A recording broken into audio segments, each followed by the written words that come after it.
must give the audience what they want. That was scary.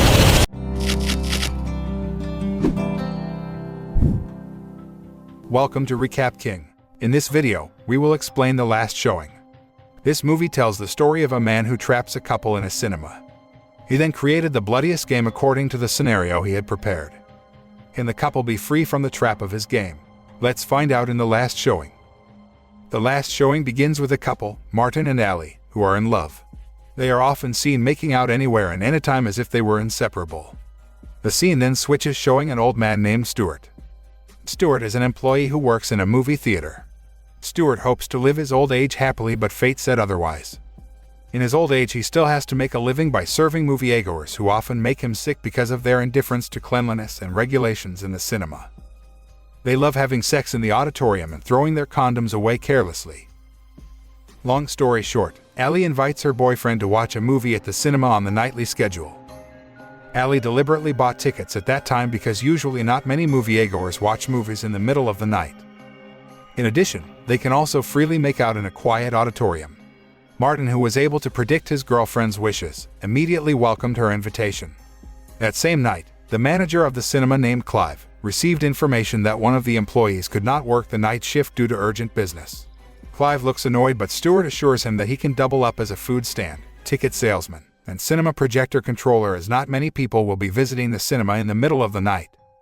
Clive finally gave him the authority to handle everything.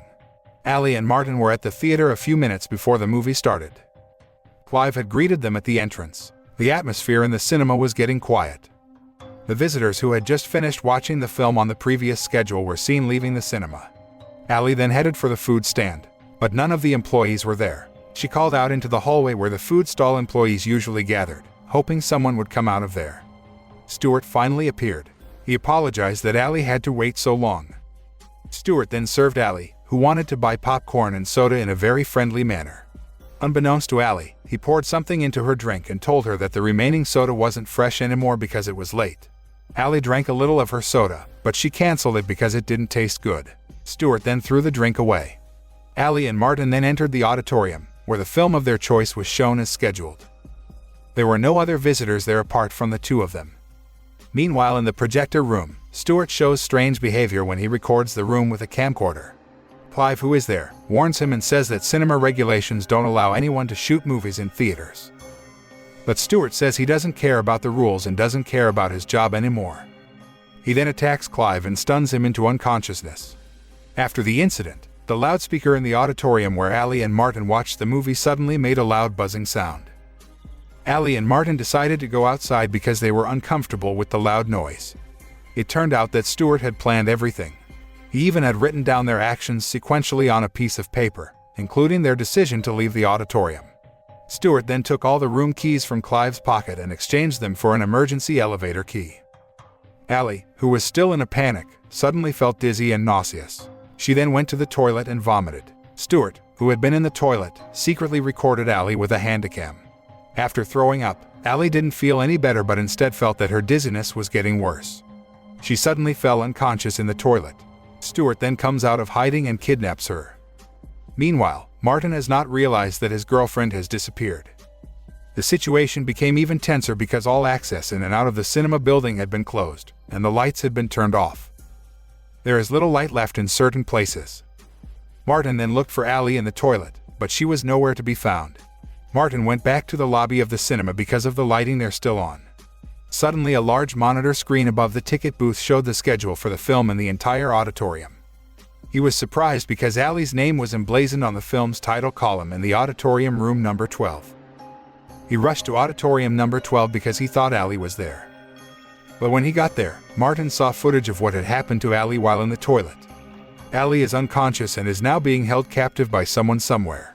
The show also shows CCTV camera footage when Martin and Allie enter the cinema and what they do while in the cinema. All the shows are packaged so nicely, like an opening scene in a film. Stuart is currently making his film with Martin and Allie in the lead roles. After all of Martin and Allie's footage ended, the cinema screen displayed an order for Martin to slam his cell phone on the floor and smash it until it no longer worked. The screen changed and showed the seat number where he was required to go. Once there, Martin finds a gun that only has one bullet, and he must use it wisely. In the projector room, Clive, who started to wake up, was surprised because he was being held captive by Stuart. The old man looked happy while recording Clive's condition with his camera. Stuart then threatens him by wrapping a roll of film tape around his body. As the projector lit up and continued to roll the film around Clive's body, Stuart confirmed his threat by draping the film around his neck, almost strangling him. Then he cuts the film tape around Clive's neck and tells his manager that he still has other roles in the film. In the cinema lobby, Martin is frustrated that Ali has disappeared and is trapped in the cinema with a crazy psychopath. He then tries to break the rolling door, but his efforts were in vain. In his frustration, Martin was startled by the appearance of Clive, who came through the door behind the food stand. Suddenly, Martin immediately pointed his gun at Clive because he thought he was the psychopath. But Clive said he was the manager of this theater and not the person Martin was referring to. Of course, Martin didn't necessarily believe in Clive because he was the only person in the cinema. Even though Clive had exposed all of Stuart's crazy deeds and plans, Martin still didn't believe him.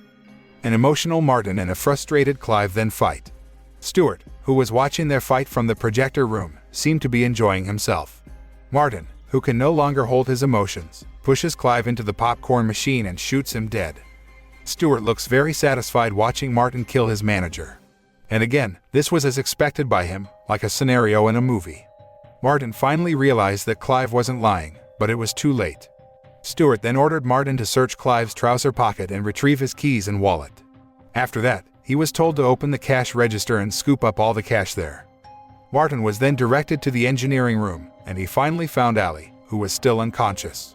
Martin immediately frees her and realizes that there is a camera that the psychopath has used to record Ali. Martin dropped the camera and immediately took Ali away from there. Of course, all of Martin's actions were written in Stuart's script. At a young age, Stuart turned out to have pretty good skills in video editing.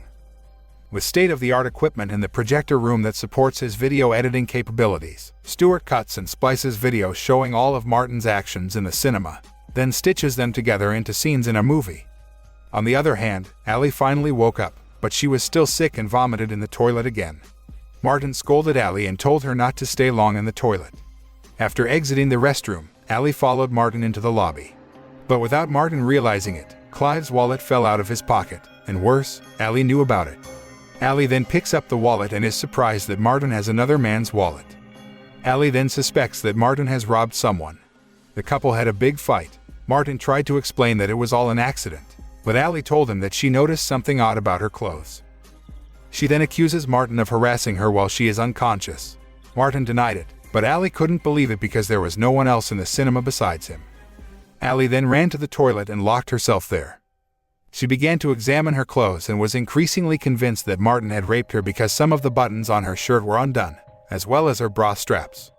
Ali cried in frustration, not expecting her boyfriend to treat her indecently. Outside the toilet door, Martin tried to explain everything, but Ali still wouldn't listen. Stuart, who witnessed the bickering between the two, laughed happily. He then spoke through a loudspeaker throughout the theater. He tells a plot twist about Martin's attempt to rape Ali when she faints and kills his manager named Clive, who tries to save her. Unexpectedly, Ali believed Stuart's words, and this made Martin even more inflamed. Martin managed to open the door and tried to calm her, but Ali pointing a sharp glass shard at him. Ali was afraid that Martin would hurt her again. Like a hero trying to save Ali, Stuart suddenly appears behind Martin and hits him in the head with a fire extinguisher until he passes out. Stuart then takes Ali to his manager's office to treat her hand, bleeding from the broken glass. Then, Stuart began to tell her that he had worked in this cinema for 25 years without a promotion or salary increase. Because of this, Stuart is often belittled by his co-workers and moviegoers, who are often disrespectful to older people. Not long after, Martin finally woke up and searched for Ali's whereabouts by following the drops of blood. Stuart then takes Ali to the surveillance camera room and shows him footage of Martin's actions in the cinema while she was unconscious. Of course, the footage Stuart showed had been edited to make her believe that Martin was the villain all along. After that, Stuart asks Ali to go to the manager's office and call the police. When Ali was in the office, Stuart told Martin to get keys in Clive's shirt pocket. Stuart then turned off the electricity so that Martin had trouble finding the key. But his real plan was for Clive's blood to stick to Martin's body and clothes so that the accusations leveled against Martin as the mastermind behind Clive's murder would be more convincing. A few moments later, the police came to the cinema and tried to break in. The panicked Martin went straight to the top floor to save Ali. But Stuart continues to influence Allie and convinces her that Martin wants to hurt her. Therefore, Allie followed Stuart, who ran towards the roof. Stuart and Allie finally arrived on the cinema roof, followed by Martin, who pointed a gun at Stuart. Soon, the police reached the roof and pointed their guns at Martin. All of that had been predicted by Stuart in his script, placing himself as a hero in his story and trapping innocent people like Martin as the antagonist. Stuart had even predicted that Martin, who was still burning with anger, would act rashly for not thinking clearly. Despite being warned by the police to drop his gun, Martin still showed plans to shoot Stuart until a cop shot his head, and he died instantly. And the screenplay made by Stuart finally ended according to the director's wishes. In the morning, the police managed to secure the crime scene and evacuate the bodies of Martin and Clive. Allie still looks utterly shocked at what happened to her and Martin at the cinema. She was still consumed by Stuart's story, which had framed Martin as a criminal. Allie believes Stuart is the hero who saved her. Stuart even received praise from the police for being able to show his courage. What a brilliant mastermind, as well as the greatest character actor capable of fooling everyone. The film ends.